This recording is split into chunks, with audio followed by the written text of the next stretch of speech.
د تورخم پر ذکر خلې لارې د پاکستان هیواد څخه په اجباري توګه د افغان کډوالو د رایستلو لړۍ چټکه شوې. هیواد ته تازه راستون شوي وطن هیوادوال له مسؤلینو غواړي چې د سرپناه لپاره ورته د ځمکې د ورکړې ترڅنګ د کار زمینه برابره کړي. سرپناه نه لرو، ځمکې نه لرو، دغه خیمو کې پراته یو. مهرباني دې وکړي دلته کومې ادارې دي مسؤل دي موږ ته دې دغه راکړي، سرپناهي راکړي.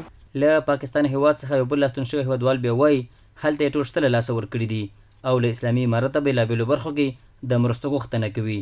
ټول سامانونه زموږ هلته پاتې دي، کوم دوکانونه چې وو هغه محصولاک په کشمیر کې پاتې شو. موږ سر وخپې راوښلې دلته راولو. موږ حکومت نه غواړو چې موږ ته ځمکه راکړي، کورونه راکړي او کوم کسان چې راغلي هغوی ته زمینه برابره کړي، کاروبار ورکړي. په ورته وخت کې د ننګرهار کډوالو بیرته راستنېدونکو چارو رئیس راستنېدونکو کډوالو ته د سرپناه په موخه د نمرو د ویش ترڅنګ د کاري فرصتونو بېلابېلو برخو کې د مرستو ډاډ ورکوي. کډوال خو چې څومره زموږ دغه تازه کډوال روان دي دوی ته موږ اطمینان ورکوو چې انشاءالله دوی دپاره مکمل ترتیب موږ اسلامي امارت مسؤلینو جوړ کړی دی.